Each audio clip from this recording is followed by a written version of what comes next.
Agora nós vamos fazer um react a esse vídeo aqui, que o título é A China venceu a guerra dos chips? Uma pergunta, do canal Ricardo Leães, O Mundo ao Seu Alcance. Eu participei de um evento com o Ricardo, que foi com o Ricardo, com o Humberto e a Renata Miele, que a gente estava falando sobre redes sociais, sobre agitação e propaganda nas redes sociais, sobre, né, e como é que vai ser esse período das eleições. Foi no início do ano agora.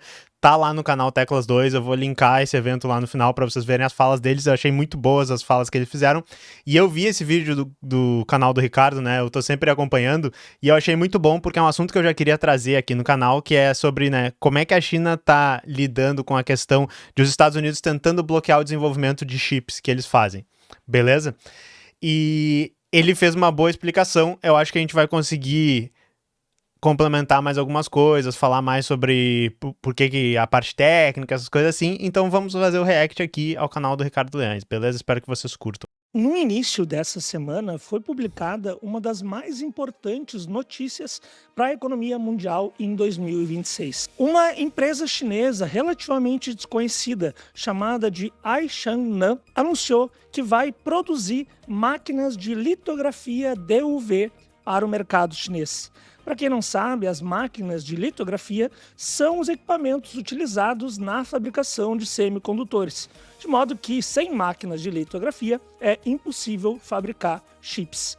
E essa notícia se torna muito relevante quando nós levamos em consideração que, até agora, uma empresa holandesa chamada de ASML tinha um virtual monopólio na produção de máquinas de litografias e, inclusive, tinha sido proibida pelos Estados Unidos de importar essas máquinas para a China, com o claro objetivo do governo estadunidense de frear o avanço chinês na área de semicondutores. Entretanto, apesar de todo esse esforço, essa iniciativa foi em vão, uma vez que os chineses já estão produzindo essas máquinas e que a tendência de médio e longo prazo é que eles avancem cada vez mais nessa cadeia. Eu sou Ricardo Leães, professor e pesquisador de Relações Internacionais, e hoje eu vou te contar se a China já venceu a corrida pelos semicondutores. Isso é uma das coisas mais interessantes, que assim, a estratégia dos Estados Unidos, a gente está falando aqui há bastante tempo já no canal sobre essa guerra fria da inteligência artificial, né? E a estratégia dos Estados Unidos tem sido a de, se eu estou na frente no desenvolvimento de algumas áreas, como por exemplo os chips, como por exemplo os modelos de linguagem, né? Se a gente conseguir atrasar o progresso da China, não deixando eles saberem o que a gente está fazendo, não deixando eles acessarem os mesmos equipamentos, não deixando eles acessarem essa expertise, eles vão continuar sempre na distância que eles estão da gente, que teve uma época que as pessoas falavam assim, a China está há 2 anos atrás em tecnologia dos Estados Unidos, sabe? Ela está no ponto em que os Estados Unidos estava há 2 anos atrás. E isso criou uma coisa impressionante, que foi a China não querendo ficar dependente dos Estados Unidos para desenvolver suas tecnologias. Isso aqui foi extremamente foda, porque eles pensaram o quê, né? Eles não teriam capacidade de desenvolver as mesmas coisas que a gente. E a China pensou o quê? Se a gente não vai poder depender desse tipo de coisa, a gente precisa desenvolver as nossas próprias, mesmo que elas sejam piores, a gente não tem escolha agora. Foi meio que isso que aconteceu. E essa aposta parece que deu certo. Nós falamos sobre esse assunto diversas vezes.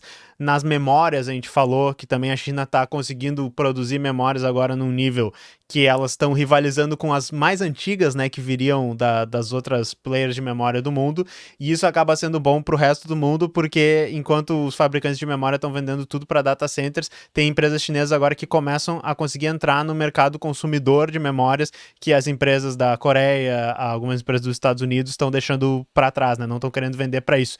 E isso é muito interessante se vocês pensarem também que mesmo que a China ela continue atrás por algum tempo, né, e ela não chegue a esse nível, essa mania de IA dos Estados Unidos, essa mania de vender tudo para data centers, se vier a dar tudo errado, se tiver um estouro da bolha, se não se concretizar essa necessidade enorme pelos data centers, que é o que eu acho que vai acontecer, tá? Pelo menos a China vai ter tido alguns anos onde ela conseguiu achar um mercado para essas tecnologias de chips delas, ela conseguiu ocupar um mercado que estava sendo negligenciado pelos Estados Unidos. Então, quando tudo isso acabar, mesmo que os Estados Unidos ele tenha mais tecnologia, ele esteja na frente, eles cederam um espaço importantíssimo para a China, cederam um mercado consumidor importantíssimo para a China, que há uns 10 anos atrás a gente nunca imaginaria que a gente ia ter esse mercado consumidor assim, aberto para os produtos da China. Então isso aqui é impressionante. Isso aqui é só uma introdução que eu falo, porque eu sei que ele vai tocar mais nesse assunto. É muito importante a gente analisar, em primeiro lugar, como que funciona, em linhas gerais, é claro, a estrutura de mercado de quem fabrica chips. Porque nós poderíamos se levar ao engano de pensar que é simplesmente uma empresa que faz a concepção, a execução e que também fabrica as suas próprias máquinas. Mas essa não é a realidade do mercado mundial. Em linhas gerais, nós podemos fazer uma divisão entre as empresas que fazem a concepção, a arquitetura e o desenho dos chips, as empresas que fabricam os chips, exatamente,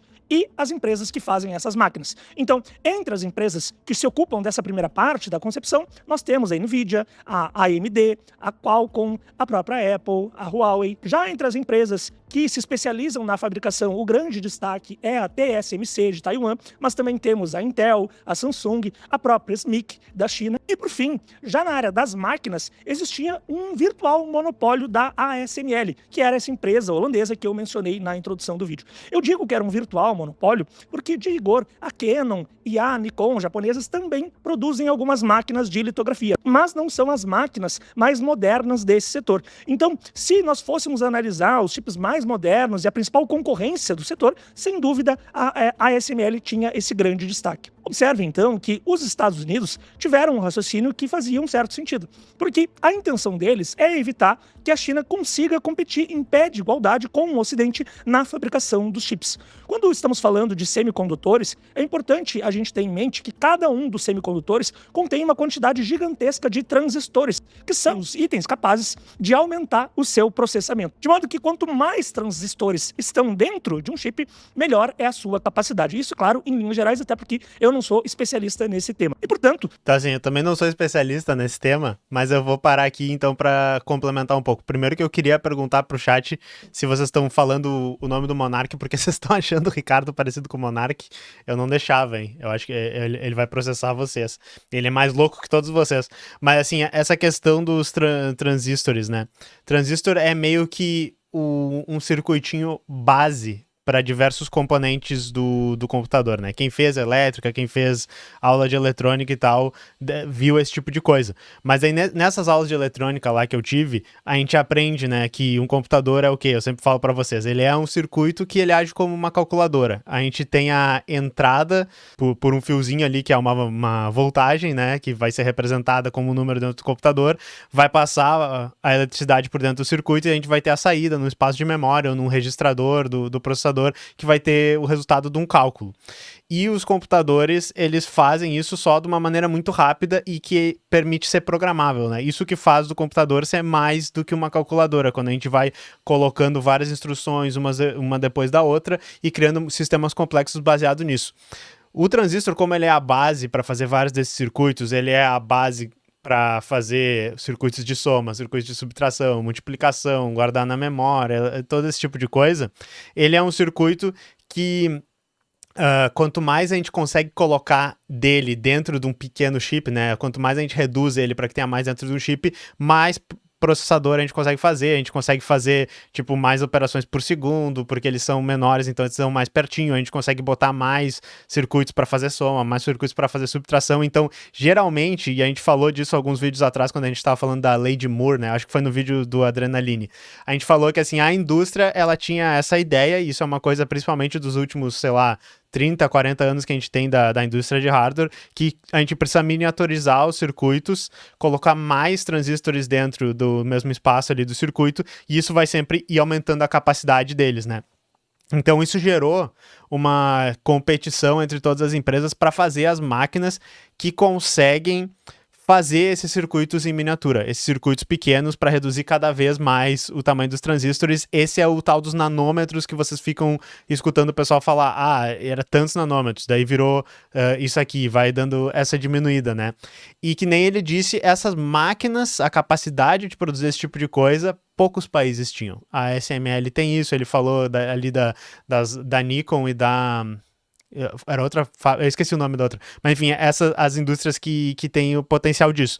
E se vocês quiserem dar uma olhada e entender um pouquinho mais a fundo, tá? Aqui de novo, eu não sou especialista nisso, em como é que funciona os circuitos, tem um vídeo aqui no canal, que daí quando sair o corte no canal eu vou linkar aqui em cima, que é o vídeo que a gente fala sobre a Seitec, que é a fábrica de chips brasileira, a maior da América Latina, E daí ali tem uma introdução de como é que funciona um pouco esse processo e do que a Ceitec faz desse processo. E daí depois a gente também fez uma entrevista com 2 caras que estão participando de um programa lá dentro da Ceitec, e daí eles falaram mais sobre o histórico da Ceitec, sobre a produção de chips no mundo. Então tem conteúdo sobre isso no canal se vocês quiserem entender, beleza? Aí vocês falaram que a voz dele parece a voz do Monark. Coitadinho, vou ter que... Ele é convidado aqui no canal, pessoal. Nós estamos fazendo react, vocês se comportem, entendeu?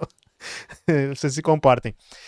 Eu vi um tempo atrás que a ASML tinha que comprar os espelhos que eram laminados ou feitos com uma técnica que só uma empresa alemã detém a patente e custa caro demais. Como será que a China faz? Então, esse é um dos grandes problemas. É toda uma cadeia de produção que depende de processos extremamente especializados, importante, e às vezes tem 1 ou 2 empresas no mundo que conseguem fazer esse processo. Então isso que permite, por exemplo, que nem o Ricardo falou, os Estados Unidos bloquearem e dizerem, essa empresa não vai vender para a China. E isso faz a China não ter capacidade de fazer esse tipo de coisa. Mas, né, nós vamos ver agora, vamos tentar continuar o vídeo, como é que eles conseguiram contornar isso. Se uma quantidade maior assegura uma velocidade maior de processamento, é claro que quanto menores forem esses transistores, mais fácil de que isso aconteça. É por isso que, por exemplo, hoje a TSMC lidera esse setor, porque ela produz semicondutores que têm transistores de até 2 nanômetros. Nessa área, a China ainda está um tanto atrasada. Ela já consegue produzir chips que têm 7 nanômetros de transistores, mas ainda assim ela não conseguiu avançar até o momento nessa área mais importante. E quando nós falamos sobre essas máquinas, nós precisamos dividir entre as máquinas de litografia DUV, que são justamente aquelas que a China começou a produzir agora, e as máquinas de litografia EUV, que são as mais modernas e as que fazem os menores chips, ou os chips com os menores transistores, aqueles de 5, 3 e 2 nanômetros. Então, quando eu falo sobre a importância dessa máquina de litografia chinesa, não se esqueçam que estamos falando de uma máquina de litografia DUV, portanto, que faz chips de mais ou menos 28 até 7 nanômetros, isso sendo bastante grosseiro na explicação. A China ainda não consegue fazer máquinas de litografia EUV, que são as melhores do mercado. Embora, no ano passado, a Reuters também tenha divulgado que uma empresa chinesa já tenha conseguido fazer um protótipo de uma máquina EUV. Eles chegaram a dizer que esse é um equipamento que ocupa uma sala inteira, é gigantesco e que aparentemente já é funcional.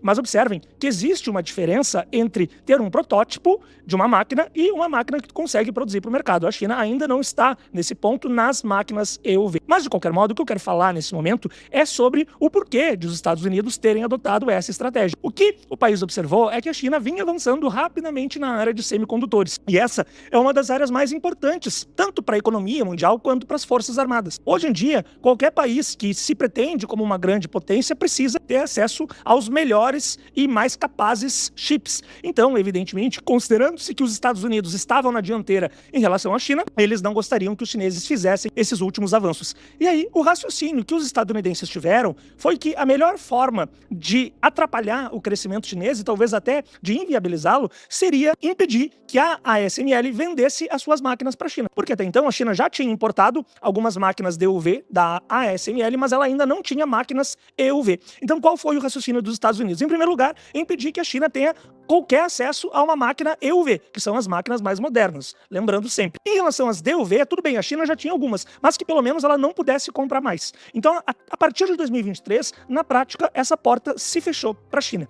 E a expectativa dos Estados Unidos é que isso fosse ser suficiente para evitar que a China seguisse avançando. Só que o problema é que os Estados Unidos confundiram dependência com incapacidade, porque notem que são 2 fenômenos completamente diferentes. De fato, até o momento, a China ainda é dependente da ASML para a fabricação dos seus chips, porque afinal são as máquinas DUV dessa empresa que as empresas chinesas utilizam para fabricar os seus semicondutores. Só que isso é dependência, não significa necessariamente incapacidade. Essa dependência pode acontecer porque os chineses observaram que, no momento, a ASML produzia as melhores e mais baratas, até porque eram as únicas máquinas do mercado, mas não necessariamente que eles fossem incapazes de produzir essas máquinas no futuro. Inclusive, um dos grandes erros que os Estados Unidos cometem é que eles não estudam a fundo aquilo que a China está fazendo, ou pelo menos não conseguem aprender com essa realidade. Porque lá no ano de 2015, o governo chinês lançou um programa chamado Made in China 2025, pelo qual se delinearam quais eram as áreas estratégicas em termos industriais para a China no futuro. E uma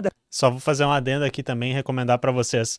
Quando nós falamos de memória RAM no canal, tem um vídeo que eu vou... Enfim, eu tô sempre recomendando vídeos do canal, mas é isso, né? Vou linkar aqui em cima que a gente fala sobre as memórias RAM que a China tá começando a vender para o mercado consumidor. Nesse vídeo eu também recomendo um documentário de quase 2 horas do canal Gamer Nexus, que é o meu xará lá dos Estados Unidos, o cabeludo também, o Steve, né, o nome dele, que eles fizeram um documentário sobre a CXMT, a empresa de memórias da China. E eles começam falando sobre esse programa da China de desenvolvimento industrial e de desenvolvimento tecnológico, programa Made in China 2015, acho que era isso, né, que começou em 2015, e daí ele já abre com uma frase, assim, que é o pessoal da China, eles adoram meter essas frases de efeito, assim, umas coisas super poéticas. E ele começa dizendo assim, nós vamos criar essas tecnologias aqui dentro, nem que a gente tenha que derreter todas as nossas panelas para usar o metal delas para fazer esses circuitos. É, tipo, começa com uma frase assim, tá ligado? E na época o pessoal falou assim, China, se põe em seu lugar, você não tem a capacidade de fazer essas tecnologias, vocês nunca vão conseguir, o pessoal fica rindo. E nesse cenário de teatro geopolítico que a gente tem, muitas vezes a gente tem que tentar entender o que é verdade ou o que não, porque, assim, às vezes o país, ele fala, não, nós vamos conseguir fazer isso porque nós somos foda e nós vamos conseguir, e eles não vão conseguir. E às vezes os competidores, né, os países contra, tipo os Estados Unidos, falam, eles não vão conseguir, eles são os merdas, né, eles não têm essa capacidade, também blefando, sabe? Sempre tem esse jogo. Por isso que muitas vezes eu falo pro pessoal que eu tenho uma grande dificuldade de entender exatamente o que está acontecendo dentro da China, porque muitas vezes as notícias que chegam pra gente da China, elas são filtradas por uma lente de quem noticia, da Reuters, por exemplo. A gente também fez um vídeo há um tempo atrás que a Reuters disse, o governo chinês ele vai começar a fechar os modelos de IA abertos. E eu achei extremamente estranho, porque isso parece contradizer todas as estratégias que a China está fazendo, isso não parece ser real. E daí tu vai ver a fonte que eles tinham, e é claramente uma distorção de um texto lá, que saiu de um ministério da China, falando sobre como eles querem lidar com os modelos de IA. Então a gente tem que ter muito cuidado quando a gente só reproduz ou lê notícias sobre a China, porque elas vêm com uma lente dos governos daqui. Quer dizer que a China é boazinha e que ela é muito foda e que ela tá super avançada e que ela tem tudo. Não, também. É difícil. Às vezes a gente tem que entender o que é literalmente o discurso do Estado chinês dizendo, né, fazendo aquela propaganda para se gabar, tentando blefar mais, mas tu também tem que filtrar o que é o discurso do governo dos Estados Unidos, basicamente sendo extremamente anti-China, sendo extremamente anticomunista. Então é por isso que a gente precisa sempre ter muita calma nas análises. Tem um pessoal que é muito animado com a China, tem um pessoal que é muito anti-China, e claramente a gente consegue traçar esses discursos para diferentes versões, diferentes distorções da realidade, sabe? A Reuters é isso, assim, a Reuters, ele até citou que a Reuters disse que ano passado a China tinha acesso a tais máquinas. Não quer dizer que a Reuters mente, tá? Aquele artigo que eu disse que a Reuters disse, a China falou isso, tecnicamente não é mentira, mas eles focaram num trecho específico e daí eles criaram uma distorção em cima. Então tem que ter muito cuidado, tá? Inclusive eu sempre falo pra vocês que eu tô tentando trabalhar numa maneira melhor de tentar me informar sobre a China, porque é bastante difícil. Geralmente, se os Estados Unidos tá falando um negócio, vocês têm que ficar suspeitos daí. Essas áreas era justamente a área de semicondutores. Já naquela época, a China sabia que dependia do Ocidente e não queria ficar dependendo eternamente. Ou seja, observem que os chineses têm uma relação um tanto quanto diferente da maioria dos países. A maioria dos países está confortável com uma relação de dependência, desde que identifique que os preços desse fornecedor valham a pena. Já na China, existe uma preocupação muito grande com a segurança nacional. E a dependência, ela pode até acontecer e ser tolerada no curto prazo, mas sempre vai haver um esforço do governo chinês para garantir que essa dependência deixe de ser a realidade em um momento. Então, lá em 2015, bem antes de os Estados Unidos proibirem a ASML de vender as suas máquinas para a China, os chineses já estavam fazendo investimentos, já havia uma mobilização do governo, das empresas, das universidades, dos institutos de pesquisas, justamente com o objetivo de que a China superasse essa dificuldade em determinado momento.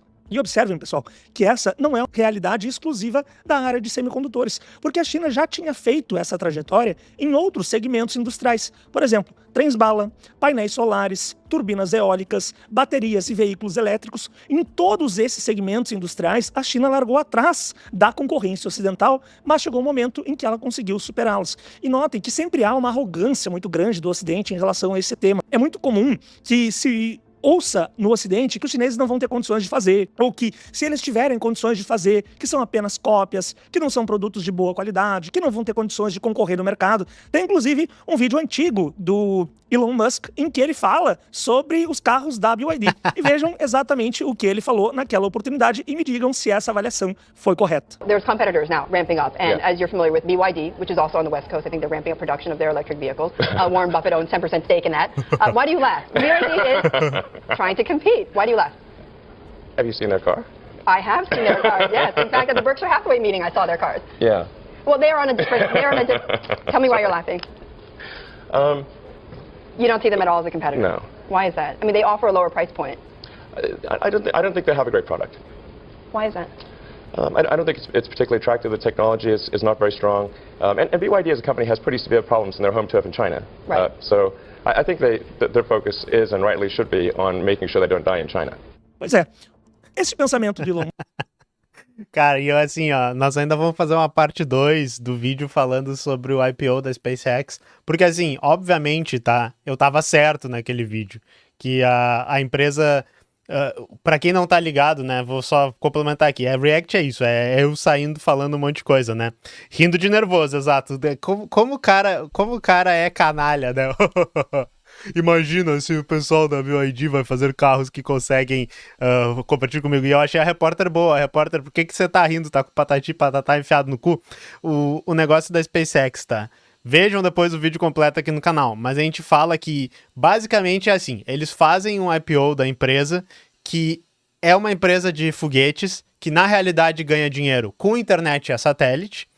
E que tá dizendo no IPO que vai virar uma empresa de inteligência artificial, de data center, de IA, porque vão construir data center no espaço e tal. Então é basicamente isso, parece um episódio do Chaves, tá ligado? É a empresa que faz foguetes, mas que na realidade ganha dinheiro com internet a satélite, que é um negócio que eles conseguem fazer, é um negócio rentável que eles têm, mas que tá dizendo no IPO que vai ser uma empresa de inteligência artificial e de data center no espaço.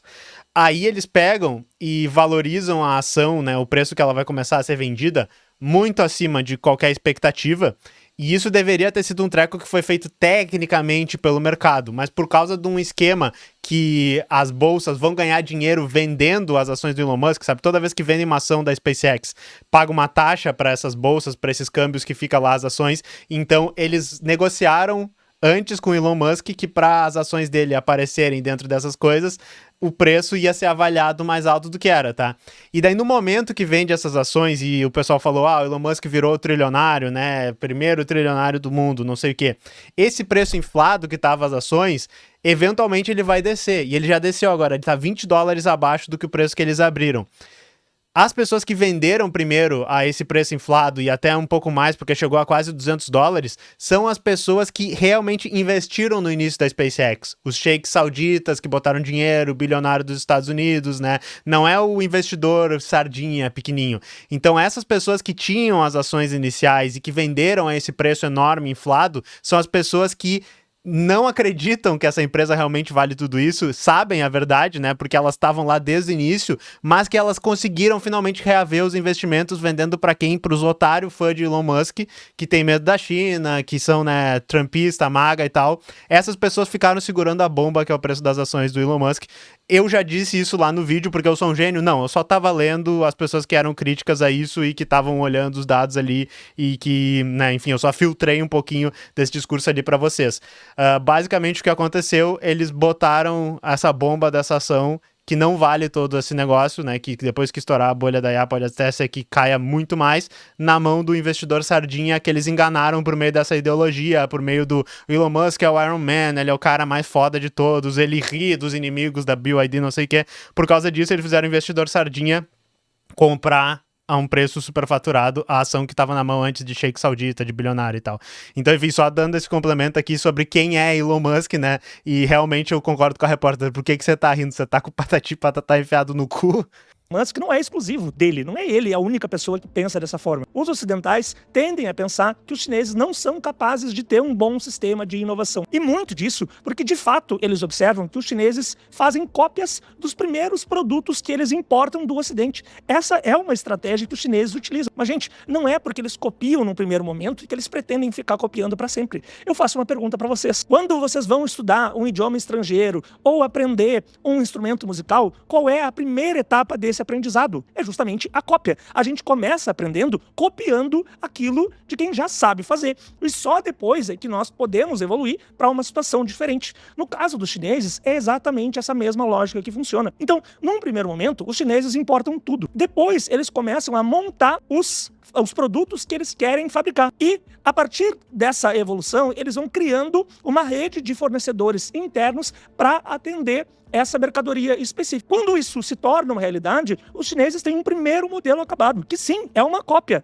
descarada, porque é assim que os chineses estão acostumados a agir. Só que, a partir do momento que há essa cópia, o Estado chinês tem um papel muito importante, porque ele garante a compra desse produto em grande quantidade. Ele dá para as empresas chinesas ganhos de escala, ou seja, podem seguir produzindo mais e mais e mais e mais que eu vou comprar. E aí, evidentemente, acontece um fenômeno que já deveria ser esperado pelo Ocidente. Como as empresas chinesas têm essa possibilidade de ganhos de escala, elas vão produzir cada vez mais. Ao produzir cada vez mais, os seus produtos vão se tornando cada vez melhores e cada vez mais baratos. Então chega um momento que o Ocidente pensa, não, tudo bem, a China já está produzindo em grande quantidade e já compete em preço, mas a qualidade ainda é muito ruim. Até que em determinado momento a qualidade deixe de ser muito ruim. Até que em determinado momento a previsão do senhor Elon Musk não se confirme. E aí a China tem um produto que é melhor tecnologicamente e mais barato. Quando isso acontece, as empresas chinesas passam a dominar amplamente o setor, que é justamente o que nós observamos nesses setores que eu mencionei mais cedo. Painéis solares, turbinas eólicas, baterias e automóveis elétricos. É óbvio que essa é a direção que a China está apontando na área de semicondutores também, embora estejamos em meio a esse caminho. Dito isso... E outra coisa também, depois que a China faz esse movimento, muitas vezes ela inverte a relação de dependência com os Estados Unidos ou as economias ocidentais aqui. É uma das coisas que a gente fala muito sobre, digamos, a estratégia da China para ela ser imboicotável no mercado, né? Então o pessoal tava falando ali no chat, eu esqueci o nome da pessoa, já rolou para cima. Grande parte das baterias que os carros do Elon Musk usam, da Tesla usam, elas vêm da China. Exatamente esse o problema que daí os Estados Unidos têm, porque daí quando o Trump chega com a estratégia dele de tarifar, né, intimidar os outros países, agora cada vez mais usado o exército dos Estados Unidos, da intimidação pela guerra mesmo, para tentar excluir a China dos mercados dos outros países, a China tem uma ferramenta muito forte de dizer, não, nós só queremos que os nossos produtos continuem sendo vendidos, né, no mercado de vocês. E outra coisa que eles têm também é um grande mercado consumidor. Então, se a China bloqueasse, botasse tarifas no acesso ao seu mercado interno para os Estados Unidos, para os outros países, isso também dói para os outros países. Então, eles não podem deixar de comprar da China e eles não podem deixar de vender para a China. Então, ela se torna esse país que simplesmente por ele existir e continuar fazendo o que ele está fazendo, né, crescendo, se desenvolvendo, ele não pode ser boicotado pelos outros países. Essa estratégia realmente é uma estratégia de mestre que eles conseguiram fazer e durante todo esse tempo é os Estados Unidos e os fãs dos Estados Unidos dizendo, que otários, eles não fazem produtos, que otários, eles não conseguem chegar na tecnologia e tal. E isso deveria ser uma coisa que vocês deveriam pensar quando vocês veem, por exemplo, as pessoas que falam que o Brasil não teria capacidade de desenvolver nenhuma tecnologia, de se inserir em nenhum tipo de mercado. Obviamente, a gente está muito atrás, a gente tem diversas dificuldades e haveria vários problemas, mas a China conseguiu fazer isso, sabe? A China conseguiu fazer isso, então não é tão absurdo as pessoas sugerirem que o Brasil conseguiria fazer coisas desse sentido, né?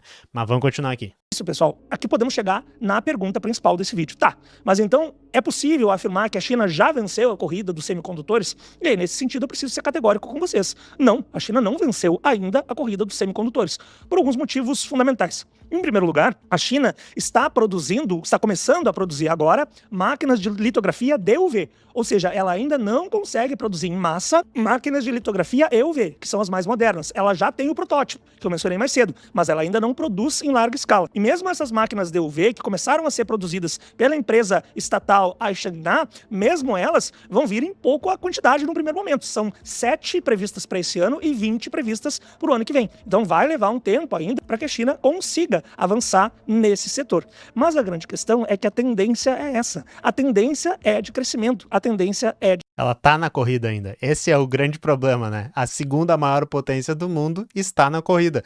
Ao contrário do que os Estados Unidos, na figura do Elon Musk, aquele vídeo é perfeito, quer fazer a gente acreditar que não, né? Ah, esses caras aí, não tem perigo nenhum. Os carros, você viu as coisas que eles fazem? De avanço. A China certamente vai ter ganhos de escala também na área de produção de máquinas de litografia, justamente porque o governo chinês vai assegurar para a Aishan que ela pode seguir produzindo, porque o governo chinês vai seguir comprando, ou as empresas chinesas, o que na prática acaba dando na mesma. E aí, essas máquinas, que hoje não são as melhores, de fato não são, vão se tornando cada vez as melhores. Porque observem, até o momento, as máquinas de litografia da China têm uma defasagem. Porque, pessoal, a ASML tem o domínio do mercado no mundo, não é à toa. É um setor realmente muito complexo. Está na fronteira tecnológica a ideia de produzir máquinas de litografia. Não é à toa que não apareceu ainda nenhum concorrente. É preciso de muito avanço na área de lasers, na área de espelhos, na área de softwares. É preciso ter uma cadeia de fornecedores muito competentes. Demorou muito tempo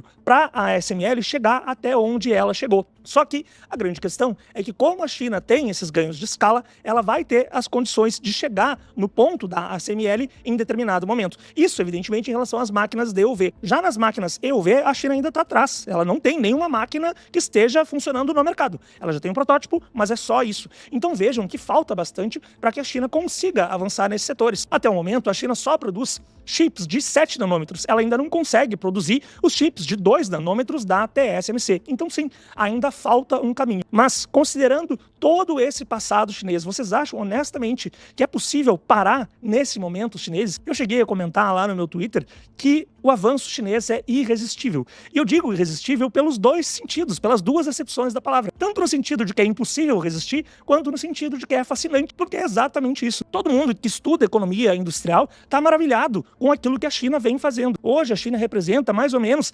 30% da indústria mundial. E mais do que isso, ela está fazendo avanços impressionantes justamente nos segmentos que têm mais valor tecnológico. E é exatamente por isso que a notícia de que agora a China fabrica máquinas de litografia DUV é tão relevante, porque ela confirma tudo aquilo que nós já víamos falando ao longo dos últimos anos, que a China vai seguir avançando em termos industriais, que ela vai ocupar o posto de liderança em termos tecnológicos. E agora só cabe aos Estados Unidos se haver com essa situação. Bom, pessoal, esse então foi o vídeo de hoje. Como sempre, agradeço a quem chegou até o final. Peço gentilmente que quem ainda não é inscrito se inscreva e ative o sininho de notificação. E quem já é inscrito, que curta, comente e dê um hype nesse vídeo, porque isso ajuda muito o canal, o YouTube, a entender que este canal é de qualidade e a seguir distribuindo os próximos vídeos, tanto para vocês quanto para os demais interessados em temas de relações internacionais.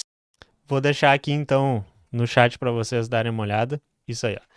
Sigam lá o Ricardo, que nem eu disse, linkado no final desse vídeo. Eu também vou botar uma mesa em que ele estava falando junto comigo e junto com o Humberto sobre redes sociais, influência dos Estados Unidos, a mídia. Foi muito boa a fala dele. Falou sobre Larry Ellison, velho conhecido aqui do canal. E a última coisa que eu queria dizer, eu vi que o pessoal do chat estava falando ali da TSMC que está em Taiwan, exatamente. Tem esse grande imbróglio ali entre Estados Unidos, China e Taiwan, exatamente porque uma dessas fábricas que faz os semicondutores usando essa máquina de litografia da ASML é a TSMC. O T quer dizer Taiwan, né? Taiwan Semiconductors alguma coisa. Taiwan Semiconductors, acho que é o nome, é TSMC. E esse é um dos motivos porque os Estados Unidos é extremamente protetor de Taiwan, que é um território da China, né? Todo mundo reconhece isso como um território da China, menos os Estados Unidos e um ou dois gato-pingados, talvez Israel, né? Alguns aliados dos Estados Unidos, mas os Estados Unidos não querem de jeito nenhum que a China tenha acesso a essas máquinas que estão lá, tenha qualquer tipo de controle, dê uma olhadinha ali dentro da TSMC. Então isso é uma fonte extremamente grande de tensões geopolíticas ali, por isso que vocês estão sempre ouvindo falar coisas do tipo, tal pessoa dos Estados Unidos, né, um político dos Estados Unidos visitou Taiwan. Aí a China diz, caralho, você não vai fazer uma coisa dessas e tal. Então fica sempre rolando as ameaças. China voa aviões perto de Taiwan e tal. Embora seja território da China, é por isso que tem esse grande imbróglio ali, sabe? Beleza, valeu, Ricardo Leões. Sigam, se inscrevam no canal dele, tem análises bem boas. E já voltamos.